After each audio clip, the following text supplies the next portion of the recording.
নতুন বাংলাদেশের তরুণদের নেতৃত্বে আসছে নতুন রাজনৈতিক দল। কিছুক্ষণ পর জাতীয় নাগরিক পার্টির আত্মপ্রকাশ। মানিক মিয়া এভিনিউতে ছাত্র জনতার মিলন মেলা। তরুণদের মাধ্যমে মানুষের আশা আকাঙ্ক্ষা আজকে পূরণ হতে চলেছে। এটা বাংলাদেশের মানুষের ন্যায্যতা এবং মর্যাদা এবং অধিকার নিয়ে কাজ করবেন। সারা বাংলাদেশের মানুষ চায় নতুন করে একটা দেশ পরিচালনা হোক। আমার প্রত্যাশা তারা যেন কি করে সবার সঙ্গে মিলেমিশে এক কাতারে থাকে। ইয়াং জেনারেশন আমাদের দেশটাকে ধরুক, হাল ধরুক, নতুনভাবে আসুক। ডান বাম নয়, মধ্যম পন্থার জনগণমুখী রাজনীতি করবে নতুন দল। তরুণদের ওপর আস্থা রাখছেন বিশেষজ্ঞরাও।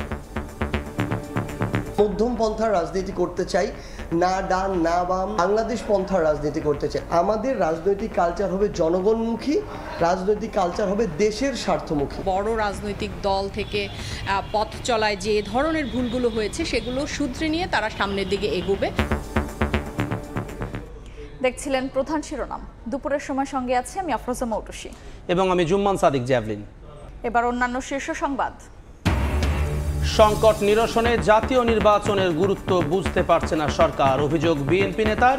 আগে গণহত্যার বিচার, সংস্কার ও স্থানীয় ভোট আয়োজনের দাবি জামায়াতের।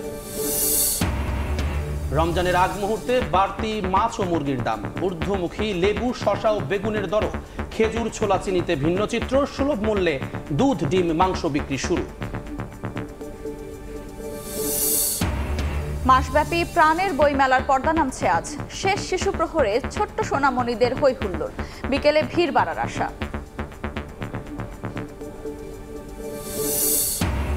এবং ট্রাম্প জেলেনস্কি বহুল প্রতীক্ষিত বৈঠক আজ। যুদ্ধ বন্ধে আসতে পারে নতুন সিদ্ধান্ত। ইউক্রেনের খনিজ সম্পদ নিয়ে $1 ট্রিলিয়ন চুক্তির সম্ভাবনা।